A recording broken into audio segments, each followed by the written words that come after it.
好，大家欢迎大家来到闪闪发光。首先欢迎我们今天的嘉宾，让我们欢迎苟明瑞。就事业层面来讲，是你想达到一个什么样的状态？可以举例吗？举例，对，你可以用就某一个艺人或者是艺术家来举例。我觉得就像求得吧，但其实有点难。那你未来是如果说可以选择并且可以做到的话，你是想成为什么样的一个职业的选择呢？创作人，创作人就是你还是很看重创作的。创作人，但是你知道现在就是唱歌破圈这个事情很难，很难。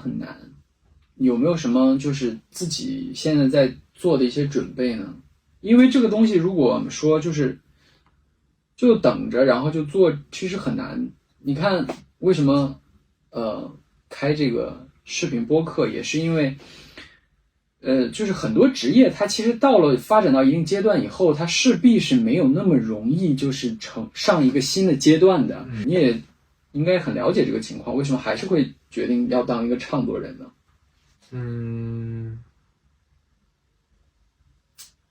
我觉得首先就是因为我一直都有在创作嘛，然后之前也有做过演出，就成人礼那次，就是唱一些自己写的歌给大家听，但那时候那些作品啊，其实它不是一个合格的东西，就如果是真的要面向市场，对，所以但其实还是一个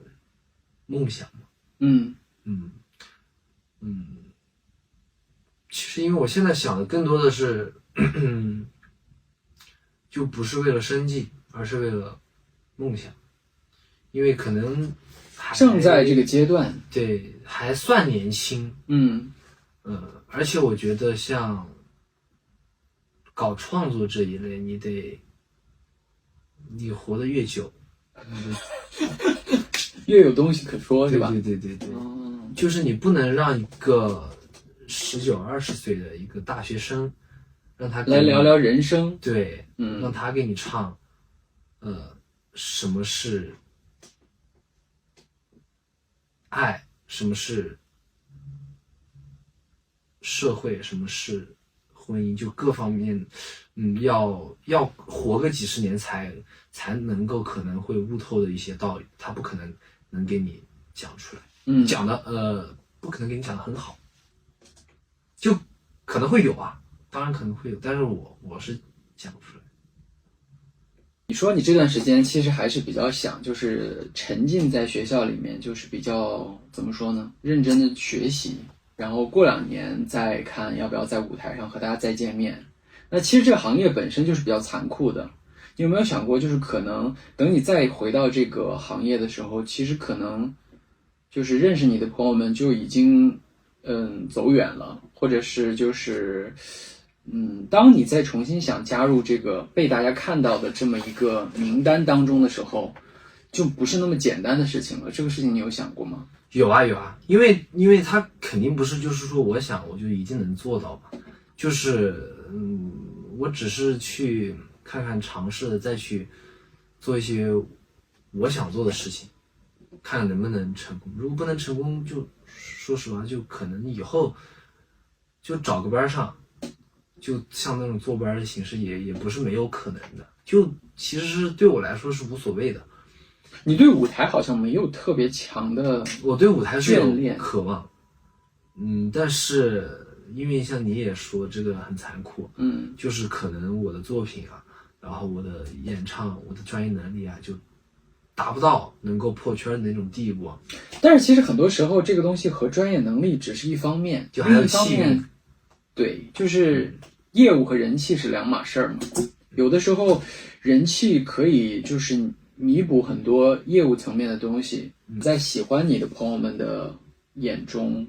很多可能在专业领域看不算那么成熟或者完美的东西，大家也会觉得特别特别好。然后脱离了你现在的这种身份和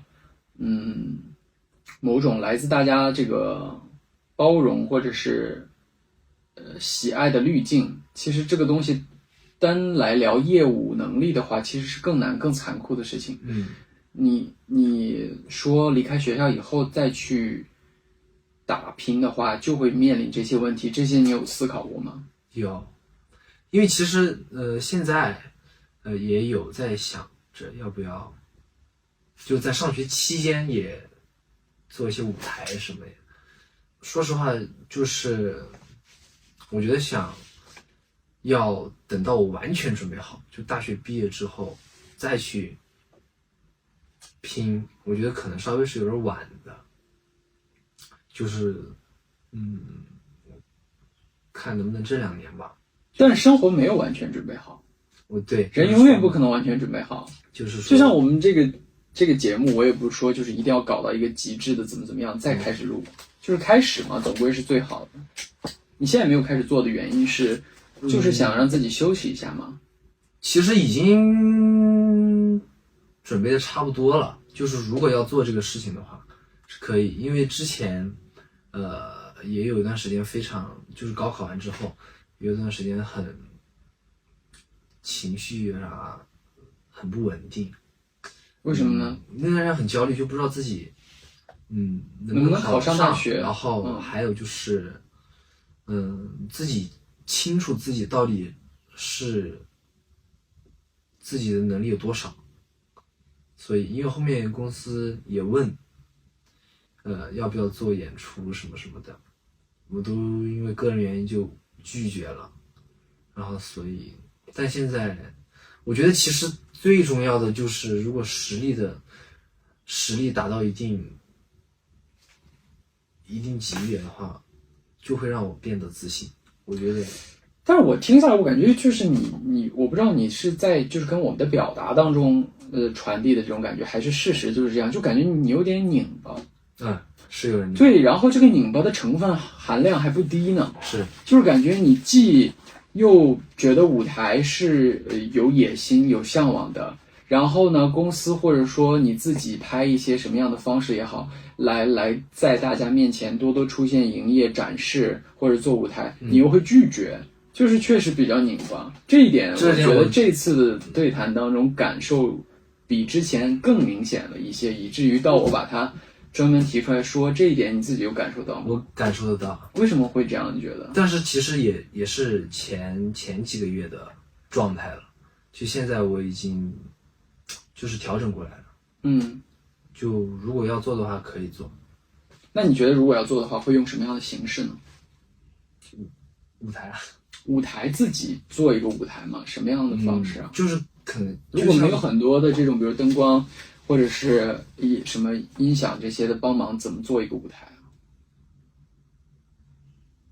要做的话肯定这些都是需要有的，我觉得。你的意思是和公司一起吗？对。那目前就是和公司沟通的就是未来就是合作的模式，或者说给你的这个培养的计划大概是什么样的？就是假期嘛，或者是周末啊，有活动就结。你和组合成员们他们就是我们怎么说？我们用毕业这个词吧。毕业之后，就是大家有私下聚过吗？或者说就是从毕业之后到现在，然后大家也各自在自己新的学习的道路上往前走，有没有就是哪些时刻就是还是幻想说啊，未来会重新合体或者小分队的形式合体这样？看大家意愿吧。我就是问你的个人意愿啊。合体当然可以啊，我还是觉得就团体一起演出就比我自己演出要更好一点。你当时考学的时候有没有遇到一些没有跟大家分享过的比较崩溃的时刻，或者是就觉得说哇塞这个也太难了，但是好在现在也走过来了？其实最崩溃的是3、4月份那会儿，就离得还有点久，又没有太久。对对对，那会儿就是成绩一直上不去，因为我的统考成绩不是太好，所以我也不知道自己到底能考多少。其实最崩溃的就是这个，当时最后文化冲刺也没有给自己太大的压力，然后，但是就是想着不要再来一年，不要复读。因为我说实话，让我最感受到为什么不能再来一年呢？就是因为我刚回去上课的时候，我特别精神，然后我上到最后上到4、5月份的时候，我不是有那个帽子嘛，特别大的那个帽子，我就经常上课，我打瞌睡，困得不行，就有点撑不下去。就包括最后高考之前，我都没有复习，我就放空大脑。结果考了多少？500多分？没有450多分，490多。哇，可以的。之前才能考多少分？我最后在那个机构的最后一次模考是440多分，好像是。就是在那个学校期间的最高成绩就是440多。结果超常发挥了。对，之前的一些顾虑啊，一些担忧，其实还是有的。就像那种有点不适应一个人在台上，然后还包括一些觉得自己专业上面还不够的一些顾虑，就其实还是。这有什么好顾虑的？我觉得谁不是从专业不好到专业比不好好一点，再好一点，再好一点。但这个顾虑，它不是说你能控制它，对它这个是就是不是说有些顾虑，就当然身边人肯定是鼓励你啊，就让你不要再，当然你身边有这么一群人，真的我感觉很幸福，就是他们可以给你做一个比较正向的疏导，能安慰到我，或者说比如说也分享，他们也是一样的，但是其实该来的还是就该有的还是会有，就道理你都明白，对，然后依旧焦虑，对，你现在会焦虑吗？会啊，会有自己的烦恼吗？但是除了觉得专业还不够好以外，你的焦虑会是什么呢？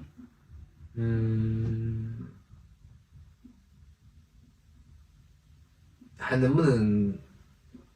闪闪发光？那我觉得这个东西确实也是啊，就是这个除了你有一个非常强的意愿之外，你可能自己这方面也得做点什么，除了好好学习以外，因为说实话，到社会上，像就包括你啊，还有一些认识的一些哥哥些，就其实很多事情都是他们自己争取的，所以你好像不是一个特别愿意主动去争取的人，所以我觉得是，虽然争取了也不一定能成功吧，要改变，但是不争取一定没机会啊。有道理，但是不争取，但是我跟你说，有的时候经常争取了以后，就是会觉得说，啊，这个争取的确实是要比就是主动来问你的要费劲的多。但是确实没办法，这个行业确实是存在这样一种被选择的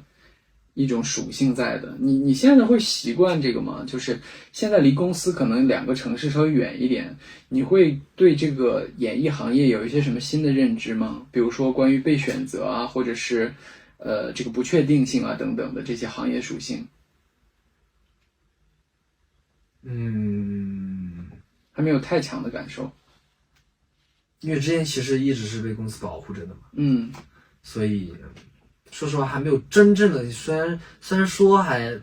说知道，但是不确切，对，而且感觉是蛮久了在这个里面，但是其实还没有真正到自己去亲身接触，就像你之前说的一些就去争取的那个阶段，因为现在不需要你们自己去谈项目什么的，对，所以就清楚这也是很难的一点，很难突破的一点。大家之前不是考学的时候会有那种学长学姐的那种宣传，就是说什么加油加油，我在某某某学校等你嘛。就是对于未来如果以后也想要就是考艺术类专业院校，或者是就是去追求这种艺术的一些自己的梦想也好啊，或者是自己的一些愿望也好的这些朋友们，有没有什么话要对他们说？分享我的经验嘛，我的经验不太宝贵，肯定大家都会经历，心态上面的一些微妙的变化的，就是，但是有的人他能调整过来，有的人他调整不过来，我最后就是算调整了过来吧，就是我没有很看重这个东西，但是我也不会给自己压力，就是说，我就是不看重这个东西了。我觉得放平心态是最好的。但是，其实大家都知道啊，都因为肯定在考学的路上，也向很多人诉说自己的烦恼，包括我也会。就是其实我的考学之路和大家考学之路没有什么不一样的，就是只能说，最后还是看你自己能不能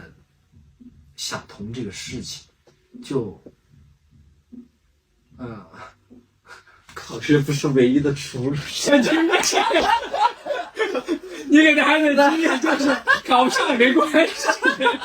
不，但是考上当然更好。对，我确实是这样子的一个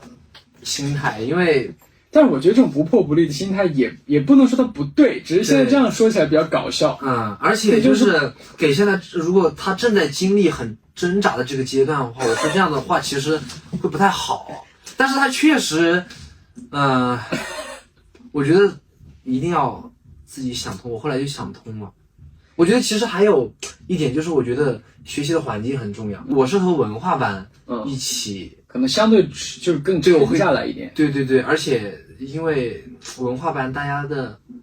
说实话，我们那个文化班成绩好的也就500多分。对，其实大多数都是在400多分，所以。我就平常我会多问，因为文化生，我不知道为什么，就是我和艺术生和文化生交流起来给我感觉不一样。因为他们首先他们心态也是不一样的，他们的目标也是不一样的，所以就像之前，我其实一开始我们是打算，你也知道吗？打算我们直接冲文化的，后面是你。告诉我去报艺考，我才报艺考的嘛。就我是，甚至到后面，我感觉我是把自己当成一个文化生来看待了。就虽然这个分数肯定不是那种什么985、211的那种分数，但是我后面就是学习之路，我的心态都是还是很某一个时期还是非常的很严格的要求自己，因为我中间很多次。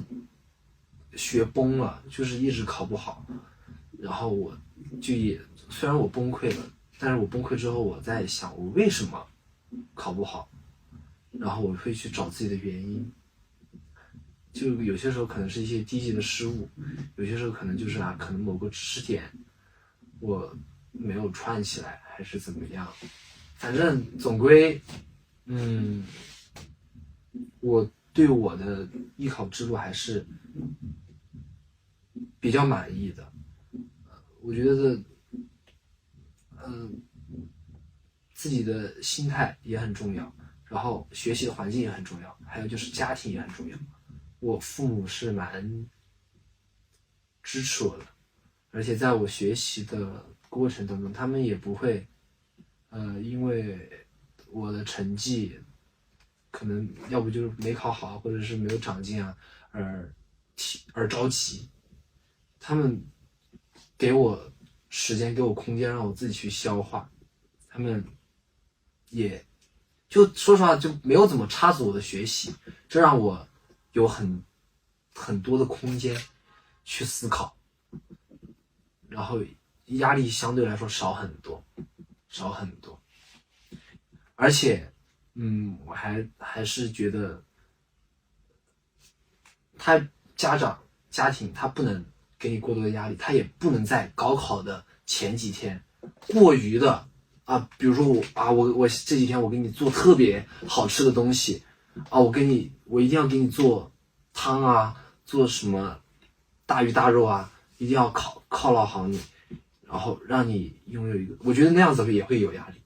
就是我在高考的前几天，我虽然没咋复习，但是我也跟我的家庭里边，哎，这个还是要复习的。但是我高考的前一天，我还是做了2套数学卷子，就是一定，我是跟家里人说了，我说你们不要太重视我这个高考，对，不然我不能意识到我马上要高考了，